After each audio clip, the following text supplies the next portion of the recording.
Soyez les bienvenus au 20h sur Espace TV. Bonsoir à tous. À la une de l'actualité, les deux principaux leaders de la présidentielle, Alpha Condé et Cellou Dalein Diallo, vont regagner Conakry ce jeudi pour clore leur campagne. Le gouverneur de la ville de Conakry met en garde et appelle à l'apaisement.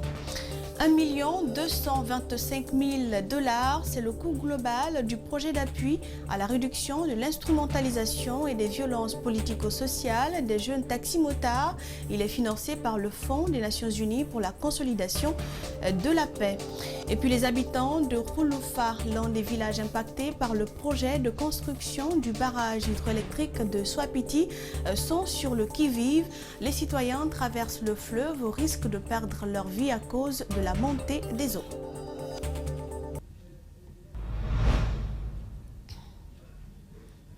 Bonsoir à tous et bienvenue au 20h. Le président Alpha Condé était ce mardi l'hôte de la population de Kankan, le fief traditionnel de son parti. Dans son discours de circonstance, le candidat du RPG Arc-en-Ciel, après s'être réjoui de la forte mobilisation de ses militants et sympathisants, s'est insurgé contre le blocage du cortège de Cellou Dalein Diallo à Tokuno avant de les inviter à voter massivement pour le RPG le 18 octobre prochain pour sa réélection à la tête de la magistrature suprême de la Guinée. Alpha Omar Koïta, notre correspondant régional basé à Kankan, y était pour nous. Voici son compte-rendu. Il est 11h. Le président Alpha Condé pose sa valise à l'aéroport international de Diankana où il était attendu ce mardi par un bain de foule acquis à sa cause. De là, le cortège présidentiel a pris la direction du stade Mbaloumadi Diakité Glao de Kankan en traversant le centre-ville où il a prononcé son discours. Un discours dans lequel le candidat du RPG Arc-en-Ciel pour la présidentielle du 18 octobre prochain a tout d'abord remercié ses militants et sympathisants pour cette mobilisation triomphale en son honneur avant de lancer des pics à ses détracteurs qui ne cessent de mettre en cause son état de santé. Qui s'habitue à voler et à mentir. Il pense qu'il peut venir acheter les gens. Et Alma Mandilon, Alma Mandilon, Alma Mandilon. Ils ont dit aussi que je suis malade, couché. Je suis malade. Je suis malade. Poursuivant son intervention, le président Condé s'est adressé à la jeunesse de Nabaya en ces termes. Nous voulons, d'ici 2023, créer 100 000 jeunes entrepreneurs. 100 000 jeunes entrepreneurs. Équité entre hommes et femmes a été aussi l'un des pans du discours du chef de l'État au cours de ce meeting. La Constitution, on l'a fait d'abord pour les femmes. Car quand tu es la femme, tu as de toute la famille. La première chose, c'est la parité. Donc, on a créé un fonds pour que nous avons ici des femmes entrepreneurs, des femmes d'affaires qui conquérant des hommes pour faire les routes, pour faire les écoles, pour bâtir. Parce que si les hommes peuvent, les femmes le peuvent aussi. Dans son allocution, même si le numéro 1 guinéen n'a pas fait cas aux récentes violences survenues à Kankan entre les militants du RPG et ceux de l'UFDG, mais il a tout de même condamné le blocage du cortège de Cellou Dalein Diallo à Tokuno. On m'a dit vous étiez révolté. Mais la politique, c'est pas avec la tête, pas avec le cœur. Par ailleurs, Alpha Condé a invité la population de son fief traditionnel à voter massivement le RPG le 18 octobre pour sa réélection à la tête de la magistrature suprême de notre pays. Il ne faut pas vous tromper. Il y a deux camps. Il n'y a pas 12. Quiconque vote pour un des autres a voté pour Cellou. Il faut savoir ça.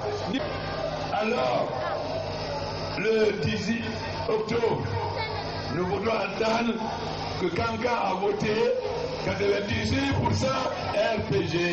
A rappeler qu'au cours de cette journée de réception du chef de l'État à Kankan, son bastion incontournable, boutiques, magasins et marchés ainsi que des banques publiques et privées sont restés fermés et l'administration, quant à elle, n'a pas ouvert ses portes comme d'habitude.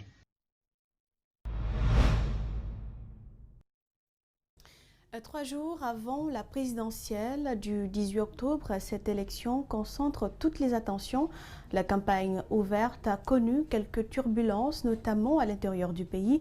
Pour ces derniers jours, les deux principaux leaders, Elhadji Cellou Dalein Diallo et le président Alpha Condé, feront un retour grandiose sur Conakry. Et ces événements ne sont pas sans risque. Le gouverneur de la ville de Conakry prévient et appelle à l'apaisement. Suivez. La présidentielle du 18 est un événement important et les partis politiques en liste ne manquent pas d'y mettre l'engouement qu'il faut. Malheureusement, la campagne a déjà connu quelques incidents de violence, notamment à Labé et Kankan. Pour prévenir cette situation, le gouverneur de la ville de Conakry, en prélude à la réception du président de l'UFDG, prévue ce jeudi 15 octobre, annonce des mesures et lance un appel aux citoyens. Il ne revient pas au gouverneur de la ville de Conakry d'accepter ou de refuser la campagne électorale d'un parti politique. Les partis politiques n'ont qu'à se conformer au programme qui a été déjà établi par les structures spécialisées.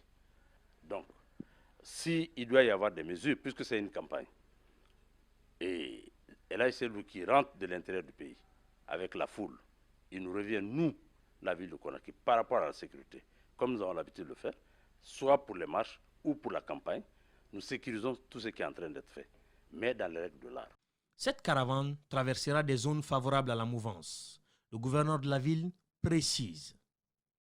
Les quartiers qui vont être traversés, les communes qui vont être traversées, nous demandons à tout le monde d'accepter que les gens fassent leur campagne dans la discipline et dans l'ordre. Si eux-mêmes qui font la campagne, ils ne touchent pas les riverains qui vont trouver dans les quartiers et dans les communes, je ne trouve pas de raison que les riverains, même s'ils sont hostiles au parti ou l'un dans l'autre, vice-versa, que les gens acceptent que la campagne soit faite dans les règles de l'art sans qu'il n'y ait d'erreur. Au lendemain de la réception de l'UFDG, le RPG aussi recevra son candidat. À la même date, le FNDC projette à nouveau d'investir les rues. Le gouverneur avertit et appelle au calme. Le FNDC a adressé des courriers à 3 communes, c'est-à-dire Matoto, Matam et la commune de Kaloum. Les courriers sont déjà partis. Il revient aux maires de ces différentes communes de les répondre. Mais compte tenu de la situation qui prévaut aujourd'hui, je ne trouve pas de raison, pendant cette période de campagne, que le FNDC s'intéresse encore à marcher pour mettre encore les gens dans une situation un peu difficile. L'élection présidentielle du 18 octobre est un rendez-vous à ne pas manquer pour les Guinéens, bien que le déroulement de la campagne laisse pressentir de l'électricité dans l'air. La Guinée tend à grands pas vers l'élection présidentielle du 28 octobre prochain. Déjà, des affrontements sont signalés à quelques endroits du pays. Les citoyens que nous avons rencontrés vivent la peur au ventre. Ils demandent à ce que chacun sache raison garder afin qu'il ait un vote paisible et sans échauffourée. Suivez. Tout a commencé par les propos incendiaires tenus par les candidats engagés dans la course au fauteuil présidentiel. 3 jours nous séparent de la journée électorale du 18 octobre. Des affrontements entre militants rivaux se font sentir partout. Les paisibles citoyens craignent des violences dans le pays. Ce que nous voulons pendant ces élections, c'est la paix. Il serait mieux de donner la victoire à qui le mérite, sinon la triche engendre des affrontements et nous n'en avons pas besoin. Cet autre citoyen se rappelle encore des récents événements de Kankan. Il appelle au calme et à la retenue. Nous devons faire en sorte que cette élection se passe dans de meilleures conditions. C'est ça qui peut encourager la venue des investisseurs dans notre pays. Donc aujourd'hui, et aux côtés du pouvoir et aux côtés de l'opposition, personne n'a intérêt à ce qu'il y ait des violences aujourd'hui dans ce pays. Il faut qu'on fasse en sorte qu'au soir du 18, que le résultat qui va sortir, que ce résultat soit accepté par tous les 12 partis politiques en compétition.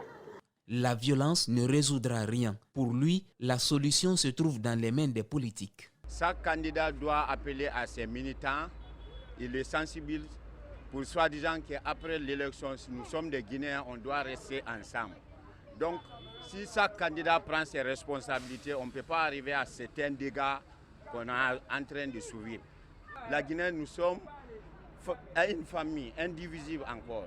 Donc on doit prendre notre responsabilité. Après ça, on saura vivre ensemble. Ici, c'est pour nous. Ces citoyens plaident pour un processus électoral sans violence, car les conséquences seront à leurs frais. C'était un reportage d'André Mossi. 1 225 000 $, c'est le coût global du projet d'appui à la réduction de l'instrumentalisation et des violences politico-sociales des jeunes taxis-motards. Et il est financé par le Fonds des Nations Unies pour la consolidation de la paix, reparti entre 3 agences du système des Nations Unies, qui a pour objectif mettre les acteurs ensemble et présenter les résultats de recommandation des enquêtes de perception. Suivez. 45 personnes ont pris part à ce forum communautaire pour la priorisation des problèmes, l'engagement des acteurs et la mise en place du cadre de concertation pluri-acteurs. Une initiative du gouvernement guinéen financée par le Fonds des Nations Unies pour la consolidation de la paix, répartie entre 3 agences, UNFPA, OIM et PNUD. L'objectif des forats communautaires est de mettre les acteurs ensemble, présenter les résultats et les recommandations de l'enquête de perception, notamment les problèmes identifiés par cette étude, mais aussi les résultats des focus group organisés dans le cadre du dit projet et permettre aux acteurs de prioriser ces problèmes. Le maire de la commune s'engage à accompagner ces acteurs pour la bonne marche du projet. Le premier engagement, c'est de les accompagner pour que tout ce que les organisations diront pour la bonne conduite soit tenu en compte par l'autorité communale. Au-delà des services que ces jeunes conducteurs rendent à la population, ils sont souvent instrumentalisés par les politiciens, surtout pendant cette période électorale. Ce projet vient changer cette donne. Il était important pour nous de prendre le devant, rencontrer tous les acteurs qui sont dans cette grande activité. Ce n'est pas seulement ceux qui conduisent les taxis-motos, mais la collectivité, les services de sécurité, pour qu'ensemble nous faisons de notre pays un havre de paix. Au sortir de cet atelier, ces motards promettent de sensibiliser leurs collègues pour échapper à toute forme de violence. Nous comptons d'abord être agents sensibilisateurs sur le terrain, mieux informer, élargir l'information, élargir la sensibilisation auprès de nos différents jeunes conducteurs de mototaxi dans la commune de Matoto.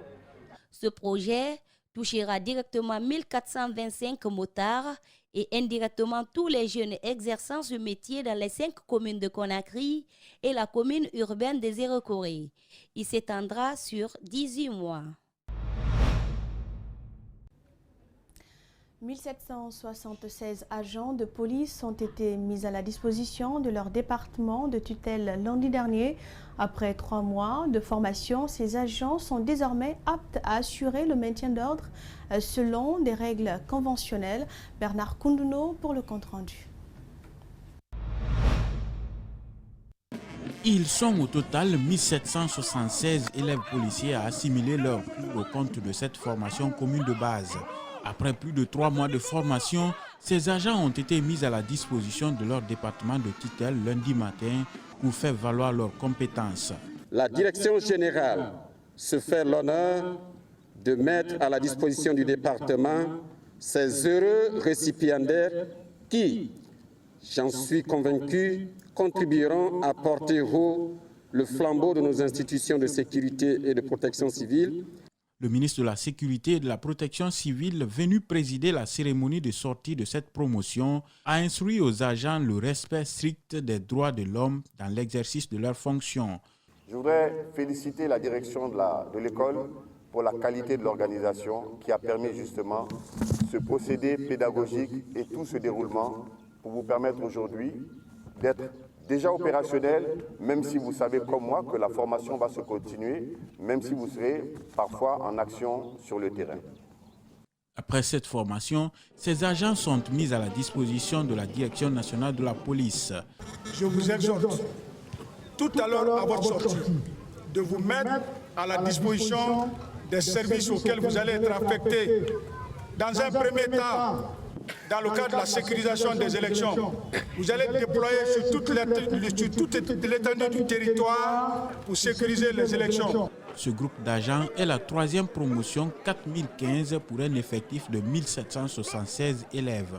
Pour cette formation commune de base, les agents ont été répartis entre les écoles de formation de Kageleng et Kafilia pour une durée de 3 mois et 2 semaines. Plusieurs thématiques dont le sécurisme ont été apprises lors de la formation.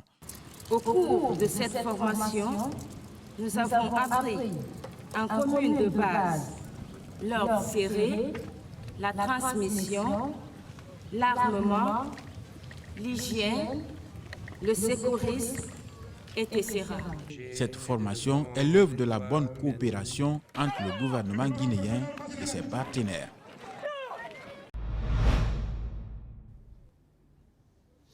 Après les violences préélectorales, les femmes s'impliquent dans la promotion de la paix et c'est le collectif des femmes pour la promotion de la paix qui, dans le temps, il compte déployer 100 jeunes dans les 5 communes de la capitale et la ville Koya.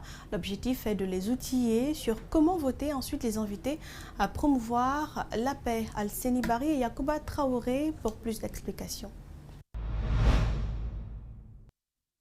Il s'agit d'abord d'inviter les citoyens à aller récupérer leur carte d'électeur. Ensuite, leur expliquer comment voter et les sensibiliser pour la promotion de la paix avant et après cette élection présidentielle. Une paix nécessaire pour le développement de la Guinée. Pour ce faire, plusieurs associations de femmes réunies autour du collectif des femmes pour la promotion de la paix ont entamé une série de formations de 100 jeunes qui seront déployés dans les 5 communes de Conakry et Koya. On a reçu des messages de la CENI qui dit quoi, une fois sur le terrain, de dire aux électeurs, c'est-à-dire aux personnes qui doivent voter, d'aller d'abord, la première des choses, d'aller récupérer leur carte d'électeur et puis d'accepter les résultats qui seront donnés par la CENI, de ne pas accepter les provocations venant de d'autres partis. En tout cas, ce sont quelques messages qu'on doit mettre à la disposition des personnes qui doivent voter pour les élections présidentielles du 18 octobre prochain. Leur crainte est raisonnable. Dalaba, Labé, Kankan et aujourd'hui Hamdallahi ont connu leur lot de violences où des blessés et des dégâts matériels ont été enregistrés. Ces femmes sont donc inquiètes de l'avenir du pays et elles ont un rôle à jouer. Je voudrais rappeler ce que vous savez déjà. En temps de période électorale, alors les conflits se multiplient. Nous assistons à l'escalade des violences. Le plus difficile à comprendre, c'est que les populations qui habitent ensemble, alors la politique de foi tente de les diviser. Donc, nous, en tant que femmes, en tant que mères, en tant que conseillères, en tant que filles de cette nation, en tant que chrétiennes, en tant que musulmanes, c'est nous qui donnons la vie. Et quand il y a la violence, alors nous assistons à des graves violations des droits de l'homme. Nous assistons à la mort de nos enfants. Nous sommes dans la dernière semaine de la campagne électorale et comme lors des précédentes élections, elle connaît des tensions. Dans quelques jours, les leaders des partis à la conquête des électeurs à l'intérieur du pays doivent regagner la capitale. Les promoteurs de la paix redoutent les violences. Je vous l'annonçais dans les titres, les habitants de Rouloufa, un secteur de Taïré, l'un des villages impactés par le projet de construction du barrage hydroélectrique de Swapiti, sont sur le qui-vive. Les citoyens qui traversent le fleuve risquent leur vie à cause de la montée des eaux. D'ailleurs, une femme a perdu la vie par noyade en tentant de traverser le fleuve. Djené, Bamba Koulibaly et Alseni Kamara sont allés à la rencontre des habitants de cette localité. Suivez. Rouloufa est un des secteurs de Taïré isolés par le projet de construction de barrage hydroélectrique de Swapiti. Ici, les populations sont sur le qui-vive. Sur ce fleuve, Les habitants font la navette et cela au risque de leur vie. Kierno Ramatabari, âgé d'une 50aine d'années, s'est noyé mercredi dernier lors d'une traversée.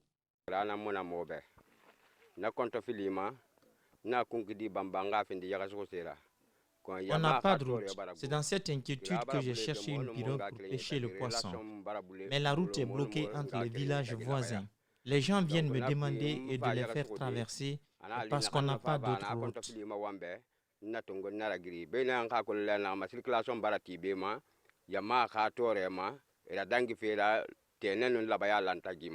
Buntu Silla est une rescapée de ce naufrage. Ce danger, elle l'encourt au quotidien. Elle souhaite que l'État agisse pour changer cette situation.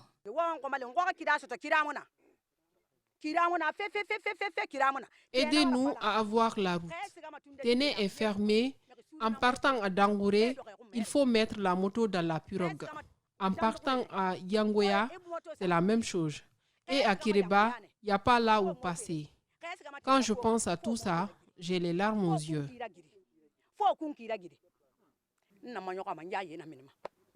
Dans les localités de Taéré, ces accidents sont légion. Plus de 100 villages au total ont été impactés par le projet d'électrification. Il est triste notre constat. Nos impressions sont très pitoyables. D'autant plus que c'est des choses qu'on avait aussi expliquées il y a très longtemps. Mais très malheureusement, notre remarque est que les autorités qui devaient prendre la chose à bras le corps sont en train de faire le sourd-muet. Les villages qui sont impactés par le projet Swapiti traversent d'énormes difficultés. Une centaine de villages. Ce sont forcément de nombreuses vies qui sont menacées et leur espoir repose que sur l'État, qui doit agir au plus vite pour éviter le pire.